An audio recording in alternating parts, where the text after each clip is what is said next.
is a series where I am counting down my top 5 places to visit in each Australian state. In my first video, I looked at my favourite places to visit in Western Australia, and in my second video, I looked at Queensland. So you can check out these videos after this one if you so wish. Please do.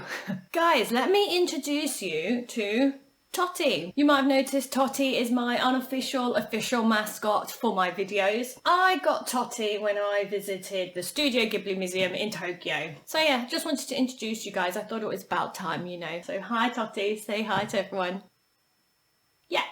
Yeah, I know, I want more people to subscribe too. No, I don't have a dog, all I have is you. No, don't be so hard on yourself. You're just as cute as a dog. No, not as cute as a puppy. Guys, can you please do me a favour and keep subscribing and liking my videos for Totty's sake? It would make Totty really happy, wouldn't it, Totty? Yeah. So as always, let's dive into the bucket and see which state we're going to be talking about today.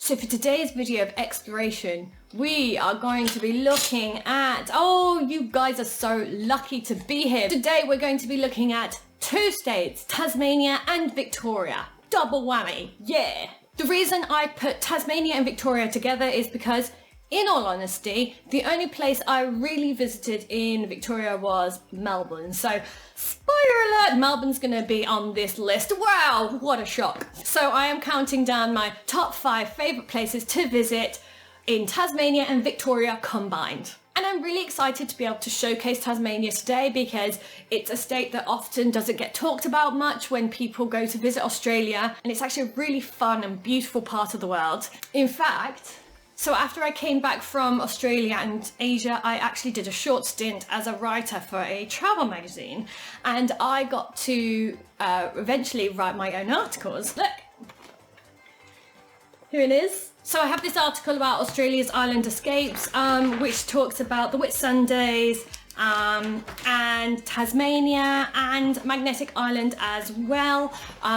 In my previous videos, I've already spoken about the Whitsundays and Magnetic Island. So like I said, go check them out. Tasmania's got so many great things about it. So yes, I'm excited to talk about it today. That was just a shameless plug for my writing as well. As always, we are starting with number 5, which is the Piangana region of Tasmania. Piangana is this small rural farming village nestled in the beautiful countryside, and this is a great foodie destination for cheese lovers. I'm sorry to all the vegans, I don't mean to offend. If you are a cheese lover, you can check out this dairy farm, which is in the middle of a beautiful landscape. I had a gorgeous slice of cheesecake, I'm not gonna lie, I loved it, no shame. And the Piangana cheese factory is actually a family business, and it's owned by now the 4th generation. And this dairy farm has been handcrafting the dairy Piangana cheddar for over 130 years. You should also visit St. Columba Falls, which is one of the tallest waterfalls in Tasmania. It's about 90 metres to the top. You can take a lovely walk through the forest to get there, and then you can also take a walk along the top of the waterfall as well and see some great views. And then to top it all off, at the end of the day, you can visit the pub in the paddock. This pub has been licensed since 1880 and is one of Tasmania's oldest pubs. Oh, and you must go see Priscilla when you're there. Oh, you know Priscilla, the beer-drinking pig. That's right. I said that. That is true. Coming in at number 4 on this list, we have Tasmania's capital, Hobart, which sits on the base of Mount Wellington and is full of culture, history and beauty. You can hike Mount Wellington and visit the Pinnacle Observation Shelter for just some fantastic views of the city. And if you're there on a Saturday, make sure you visit the Salamanca markets, where you can find anything from food to arts and crafts to beauty products. Salamanca is a really cool area of this city with lots of trendy bars, galleries and restaurants. Hobart is also famous for the Museum of Old and New Art, or the MONA. It's not just an innovative museum, but there's also a music venue, you've got a waterside restaurant, there's a house of mirrors. It's a really cool place to hang out in the day and at night. Day and night,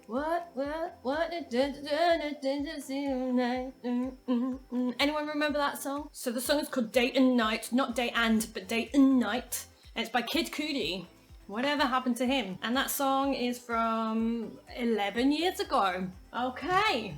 Yep, I'm old. Averaging out at number 3, right in the middle, is Port Arthur. Port Arthur is a World Heritage listed historic site and is the most well-preserved convict site in Australia. That's right. This is where the British decided to send all the criminals, and you can go learn about the horrible lives they led. Port Arthur is at the southern tip of the Tasmania Peninsula, and it's about a 90-minute drive from Hobart. I believe there is a coach that can take you there, but in all honesty, just get a car and drive there yourself would be much easier. Price of admission includes a boat tour around the harbour. You can take a tour around the penitentiary and around the convict church and the beautiful gardens. Why there are beautiful gardens there, I'm not really sure. You will get a chance to learn about the different prisoners and workers that lived in Port Arthur, including the youngest ever convict of them all, which was a 14-year-old boy.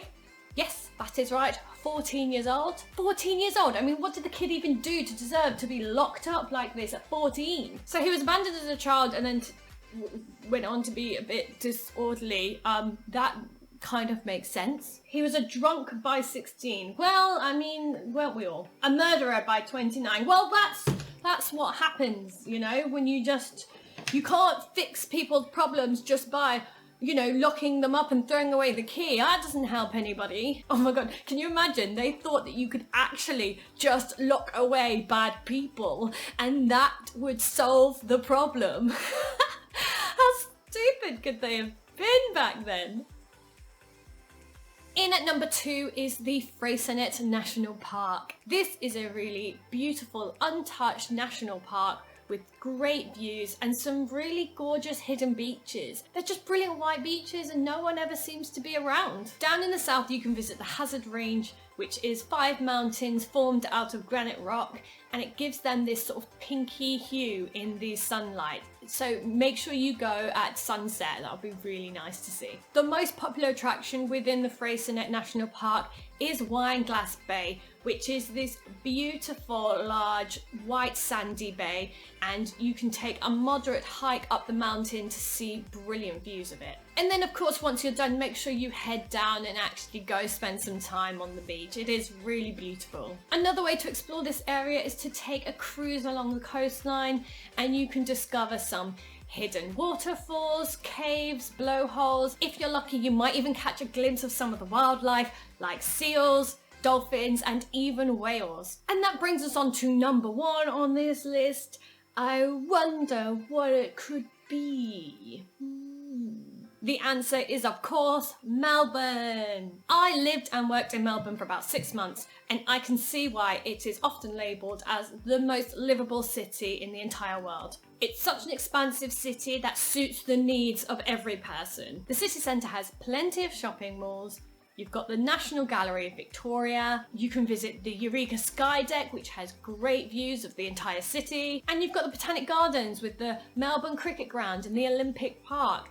There's so many things to list, there's just not enough time. But it's not just the city centre. Melbourne has a large backpacker community with hostels all over the city. One of the areas that is popular with backpackers is St Kilda. St Kilda on the coast has a great beach that backpackers really flock to because there's lots of nearby restaurants and bars, and it's a great place just to hang out and meet other backpackers. You've got Luna Park, which is a theme park that is over 100 years old and it's still going today. And in the evening you can take a walk down the pier and wait to see the colony of fairy penguins that live there. Yes, that is right, penguins in Australia. It is true, it is not a myth. These fairy penguins live in the rocks under the pier, so if you wait for sunset, you will see the fairy penguins coming back from a day of fish hunting, and they will return to their colony and greet all their fairy penguin family. They're so cute. I think they're like the smallest of all the penguins. And penguins are like my favourite animal, by the way. I'm just going to state this now. Oh no, Totty, don't worry, you're still my favourite. You're not technically an animal, so yeah, I just mean of like real animals. Penguins are my favourite. But you, of course, you're obviously number 1.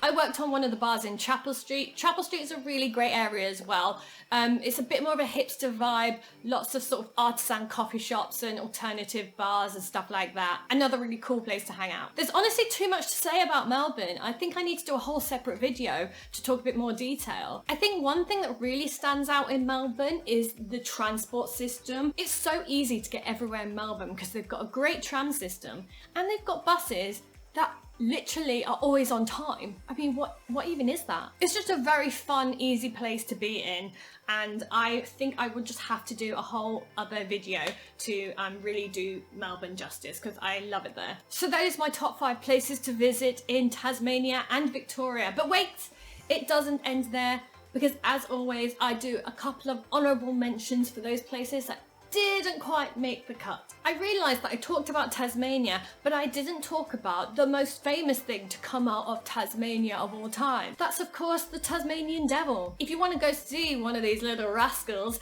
you should visit the Bonnarong Wildlife Sanctuary. They've got koalas, kangaroos you can feed, and of course the little daredevils themselves, those Tasmanian devils. Look at them, they're so devilish.